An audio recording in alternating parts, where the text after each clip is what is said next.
In this video, before we start coding with PHP, let's first understand what a PHP file is and how we use the PHP opening and closing tags. A PHP file is just like a normal HTML file, but it has the extension .php.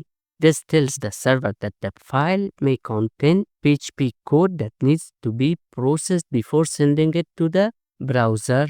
Inside a PHP file, you can write normal HTML, PHP code, or even mix of both to tell the server where the PHP code starts and ends. We use PHP tags. Everything between opening and closing tags is treated as PHP code. For example, here the file only has PHP code, and when you open it in the browser, you will see the text printed on the screen. And here we use PHP inside HTML. This is the most common way PHP is used in real projects, mixing PHP logic with HTML templates.